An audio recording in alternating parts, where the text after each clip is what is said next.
Zungumza hivi, niite nami nitakuitikia, nami nitakuonyesha mambo makubwa magumu usiyoyajua.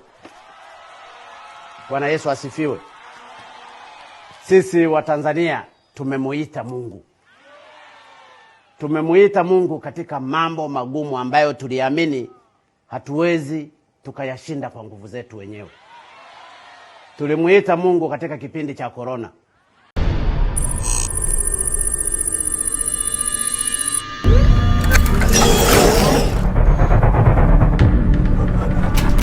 Yes, reka tubaramutse twongere nabashimire cyane mwebwe mukomeza gukurikirana amakuru atandukanye dukomeza kubahereza aciye hano kuri kamera za Niyosel TV. Ni Edison Ndayahoze.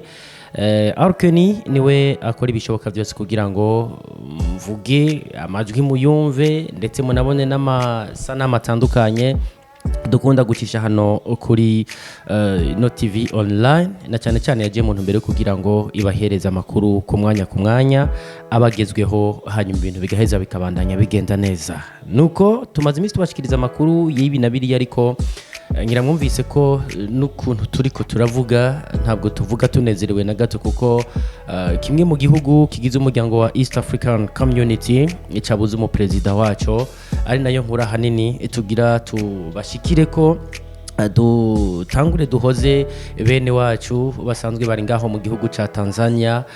Ubona ko ari igihugu kibanyi kandi igihugu kigenzi, dusangiye byinshi, duhurira kuri byinshi, dufitanye imigenderanire myiza.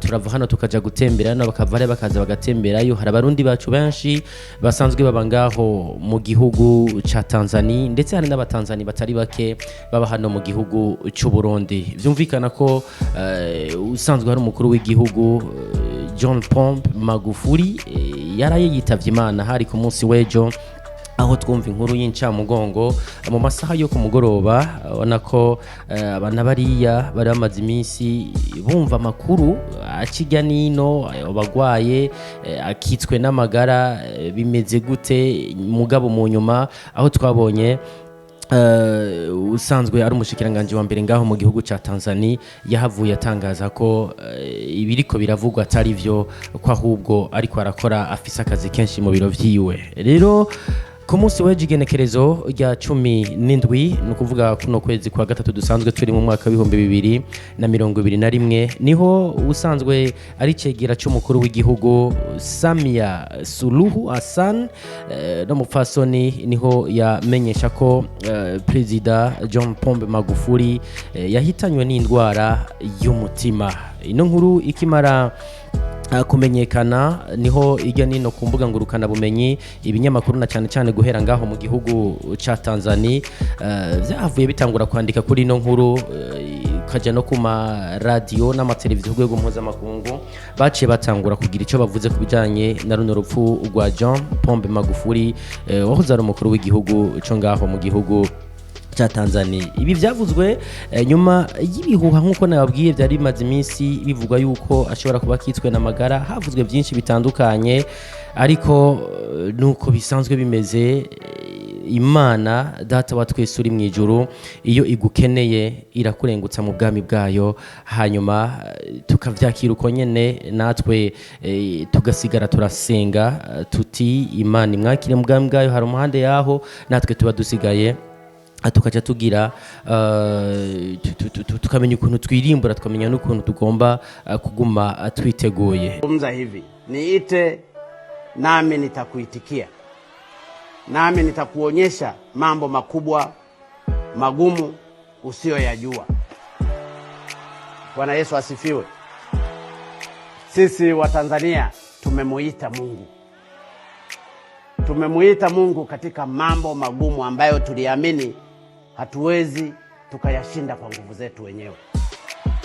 Tulimuita Mungu katika kipindi cha corona. Rero ino nkuru ikimara kumenyekana na cyane cyane ngaho mu gihugu ca Tanzania, bararemesheje abarundi na cyane cyane abasanzwe bararemesheje plutôt abatanzani na cyane cyane abategetsi guhera ku cegera ca mbere c'umukuru w'igihugu uno mufasoni nawe yatangaje ibijanye n'urupfu rwiwe Samia Suluhu Hassan ndetse n'umushikiranganje wa mbere n'abandi bakomeje kuremesha aba Tanzania natwe naho nta kindi dukora no kwifadikanya nabo mu bihe bitoroshe basanzwe barimwo. Rero tugarutse gato kubijanye na John Pombe Magufuli ni umwe mu bakuru b'ibihugu bakoze ibikorwa byinshi bitandukanye. Ha ruhande yaho ndanabibutse ko ari umwe mu bakuru b'ibihugu John Pombe Magufuli yahakanye yivuye inyuma ibijanye na kino kiza ca coronavirus aho habayeho byumva kumwe na cyane cyane n'abana bariya aho ahanini uno mu president John Pombe Magufuli yavuga ko Imana yarinze Tanzania ico kiza yabivuga kandi hariho n'abandi bategetsi batari bake bamwegereye bamwe na cyane cyane nshatse kuvuga hano mu gihugu ca hano mu muryango wa East African Community bagerageje kuvuga ko ahanini twoshira Imana imbere ahanini twosenga hanyuma ibintu bigaheza bikabandanya bigenda neza kuko Imana niyo nkuru nta kiyinanira. Uno president yakangurira abatanzani yakangurira abana bariya gushira Imana imbere ko kino kiza caje ahanini kigomba kudusubiza inyuma mu kwizera niko no bivuga aho byagaragara John Pombe Magufuli ari muri eglise ariko arasinga ndetse unahamagara n'abatanzania kwisondesha kugira ngo kino kiza gikomeze kuba kure na cyane cyane ihanga ryayo. Rero mu nyuma ni naho hahavuye haza ibi bijanye n'incanco byo kuvuga yuko bakwiye kuducanca nawe nyine ari mu bafashe ya mbere yo kuvuga ati jiwe sindavyemera ati nta ncanco nkeneye hano na cyane cyane mu gihugu ca Tanzania ahubwo nidukomeze gusenga Imana nibi by'ubufukamunwa canke ikindi ibintu byinshi yahakanye kuko we yavuga ati Imana niyo nkuru ni nayo atugomba gushira imbere na cyane cyane muri bino bibazo ati none muri bino bibazo nta kibazo kigomba kuza kiruta Imana data wa twese uri mu ijuru. Rero niho mu nyuma zino nkuru zakomeje gushika kure ibihugu bimwe ruturana cyane cyane vya Burayi guhera mu za OMS duhereye muri ino organisation mondiale de la santé ukaje no mu bindi bihugu bitandukanye byariko birakora ibishoboka byose kugira ngo kino kiza kiranduranwe n'imizi burundu. Bitatangura kumva kumwe na cyane cyane amajambo amwamwe yashikirizwa n'uno mukuru w'igihugu yaraye yitahiye. Rero ni naho bavuga bati ntibyumvikana tugomba kufatikanya urugamba tugomba kugwanya na cyane cyane kino kiza tugiye hamwe mugawe nyakwigendera president John Pombe Magufuli yavuga ati uko bigenda kose dukomeze gushira Imana imbere. Ibi nimwe mu vyamunanze na cyane cyane muri no misi ya nyuma aho ahanini abana bariya bamubonyemwo ukwizera kudasanzwe na cyane cyane dufatiye ku vyariko biraba ijya nino na cyane cyane ku mugabane w'isi. Rero ibyahavuye bikurikira nuko tugerageje gucijya nino bazungu ntibashimishwa n'amajambo yari kwarashikirije abazungu ntibashimishwa na message yari kwaratanga kuko hahavuye hanava kutumvikana gukumira abatanzania ko badashobora kwinjira mu bihugu bimwe na cyane cyane abona ko uhereye nko mu gihugu cy'ubwongereza baravuga bati nta Tanzania kino gihe bari kuri kuza gutembera ngaha ukuna kuriya kubera ngo atangamba ziriko zirafatwa zo kugira gute zo kugwanya kino kiza ca coronavirus. Ariko uno mu president na cyane cyane yakundwa n'abanyagihugu bo ngaho mu gihugu ca Tanzania yahavuye wewe atavyinshi abivuga ko mugabo yaguma hamagarira abana bari yagushira Imana imbere. Ni John Pombe Magufuli kandi musanzwe muzi ko yatowe kuba umukuru w'igihugu agira gatano wa Tanzania hari muri gitugutu 2015 inyuma y'imyaka itari mike yararongoye ubushikiranganji butandukanye bivanye n'ukuntu yarafise umwete ubwira na cyane cyane mu buzi bwe butandukanye canke mu mabanga yagerazizwe ngaho mu gihugu cha Tanzania. Yarazwi nk'umukozi adasanzwe ku buryo abatanzania bahavuye bamutazira tingatinga. Urumva ko ivyo gukora canke ivyo kwibera mu banyagihugu si vya vuba, vyari vya kera. Mu myaka 5 yatwaye Tanzania, mu vyamuranze yaragwanije gose kujya ibiturire. Uno mu president kandi nakoze ikintu cyakoze ku mitima abantu benshi batari biteze, aho agishika ku ntebe y'ubutegetsi nkuko nababwiye muri 2015 hari muri gitugutu, mu kugabanya amafaranga na cyane y'ingendo zija hanze. Yaragabanje amafaranga y'igihugu na cyane ahera mu minsi mikuru n'ingendo zo kuja hanze. Aho hantu yaragabanije ibyahavuye akora mu nyuma, na cyane abana bari bagira bati mbe ibi nibiki. N'umushahara wiwe yawukuye ku bihumbi 15 by'amadolari ku kwezi, no kuvuga tugerageje kuyashira mu marundi aza mu miliyoni 30, awushira ku bihumbi 4 kirambo cya muvyumva gukura umushahara na cyane yahembwa w'amadolari ibihumbi 15 akoshira ku bihumbi 4 by'amadolari, no kuvuga imiliyoni 8 z'amarundi ugerageje kuyashira mu marundi, ngo hari mu ntumbero yo gutanga akarorero, no kugira ngo kuri abacanke bariya bariko bagira bati twe dushyitse ku butegetsi no kujya inoti no kugira gute, wese uko yabikora. Muri iyo myaka 5 nyakwigendera Perezida John Pombe Magufuli yarubatse ibintu byinshi, yongera aritwararika ubuzima bw'abanyagihugu bato. Urumva hariho ibintu byinshi byamuranze ngaho mu gihugu cya Tanzania. Yaritwararitse ibintu byinshi na cyane mu kwiyigiriza abanyagihugu bato ndetse no kubaka canke no gufata ingingo zitandukanye z'abana bari mu butegetsi mugabo batariko barakorerana cyane icyo abiyemeje imbere yuko biyigiriza canke imbere yuko baronka ano mabanga akomeye. Avuga ati nimba ndagushinza amabanga kora akazi, ni naco gikorwa tuba twagushinze. John Pombe Magufuli mu bisanzwe ashingiye twibutse yuko hano mu gihugu cyacu cy'u Burundi, nkuko nabivuze, u Burundi ndetse na Tanzania byari ibihugu bibanye mugabo ibihugu ahanini byari bifitaniye ubugenzi budasanzwe. Rero kino gihe tuvuze ko turi mu bihe bitoroshe na cyane na kino gihugu kibanye, ndabibutse yuko President John Pombe Magufuli ashengeye nyuma y'amezi 9 gusa natwe hano mu gihugu cyacu cy'u Burundi tubuze umukuru w'igihugu Perezida Pierre Nkurunziza, na cyane musanzwe muzi ko bari inshuti magara. Haruhande yaho urumva ko kino gihe John Pombe Magufuli nawe arashenga nyuma y'amezi 9 gusa, umva ko ari ibintu bibabaje cyane, umva ko ari ibintu bitaryoheye amatwi, ariko uko bigenda kose nkuko ijambo ry'Imana rikunda kutubwira mu bihe bibi canke mu bihe vyiza tugomba gufatana mu mugongo, tugomba kurabana, tugomba kubana hafi. Rero kano kanya abatanzania babuze umukuru w'igihugu, natwe twarabuze umukuru w'igihugu, baratwereka urukundo rwo kutuba hafi. Natwe kino gihe nahacu ho kugira gute ho kwereka urukundo abatanzania bagenzi bacu barayibabuze.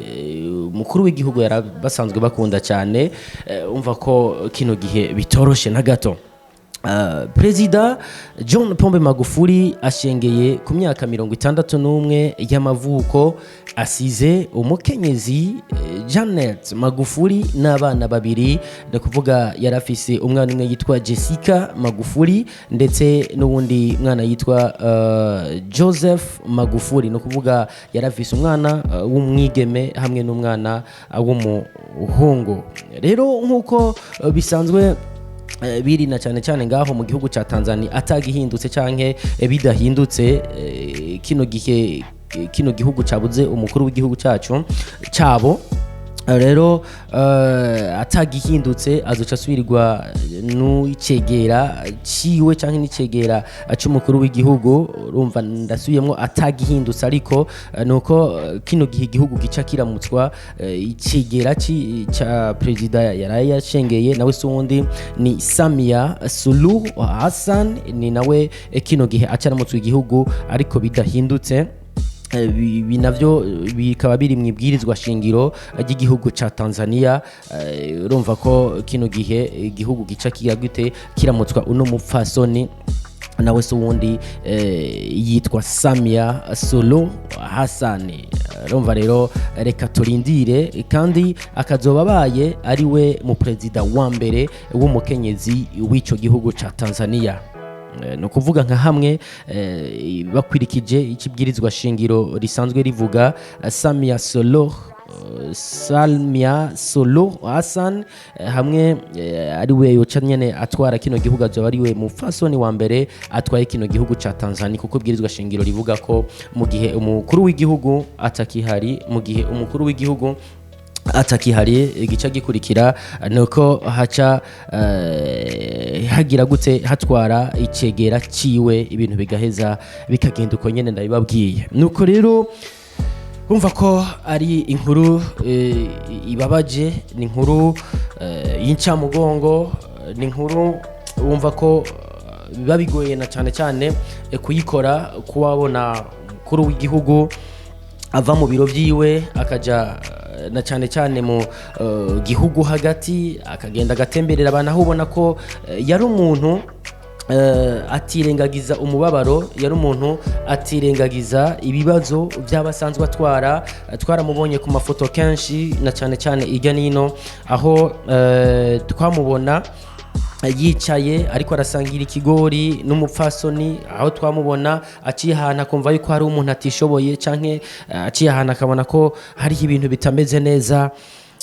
N'umukuru w'igihugu yaratunganya ibibazo, yarakemura ibibazo, ubona ko hari ibintu byinshi yakoze, hari ibintu byinshi abatanzania canke abasanzwe bari na cyane hafi yiwe canke abasanzwe bari abanyagihugu bangaho mu gihugu ca Tanzania, ni ibintu byinshi batazopfa bamwibagiye ko ni n'umuntu ubona ko yaranzwe na byinshi igihe yari ko ariyamamaza na cyane kugira ngo arongore ikindi kiringo kigira kabiri, yakoranije abastar.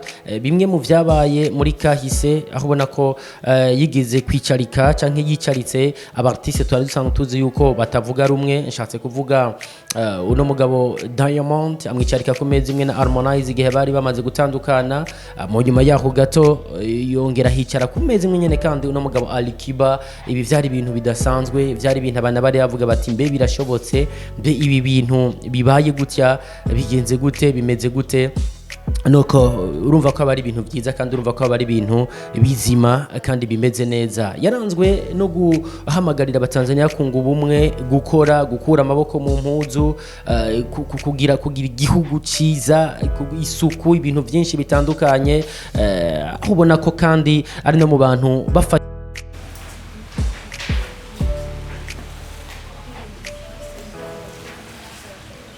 ingingo y'ineza yabo ntwara, abari ikintu kizima kandi abari ikintu ciza kandi abari ikintu kimeze neza. Rero kubw'ivyo nta kindi twakora Niyosel TV ndetse n'abadukurikirana muri rusangi turahojeje umuryango wa East African Community, turahojeje abatanzania muri rusangi, turahojeje umuryango wiwe umva ko asize abana babiri n'umufasoni, turahojeje abo bantu bose na cyane kano kanya b'umuryango muremure bagira bati aragiye aratuvuyemwo, yarakifise byinshi akidukorera, yaragifise byinshi akora kugira ngo dukomeze kumwamura ko byinshi, dukomeze kumwamura ko ibitari bike. Ariko hamwe n'ivyo nuko ivyiza yasize canke ibikorwa vyiza yakoze dukomeze kuvyogeramwo, dukomeze kubitambukirako, kuko akarorero keza nikigera gasaza, akarorero keza ntigapfa. Tumvikana ko kino gihe ibikorwa byose yasize canke impanuro yatanze canke ivyo yakoze bitandukanye bimeze neza, tuzokomeza kugira gute kubikorera ko kugira ngo bitubera akarorero keza. Nuko amakuru uko aza gukurikirana cyangwa uko azokomeza kugenda kubijanye na runo rupfu rwa president unga mu gihugu ca Tanzania John Pombe Magufuli tuzokomeza kubashikiriza ku mwanya ariko hamwe n'ivyo reka ndabashimire cyane mwe mwari ko muradukurikirana twifadikanije n'abatanzania bene wacu twifadikanije n'umuryango wa East African Community Uburundi n'igihugu kimwe mu bihugu byarifitaniye imigenderanire myiza cyangwa ifitaniye imigenderanire myiza n'igihugu ca Tanzania noko reka ngire gutya ndabashimire cyane mwibuke kugira subscribe like and share na cyane kugira ngo amakuru dukomeza kubashikiriza akomeze kubashikira ku mwanya bye bye.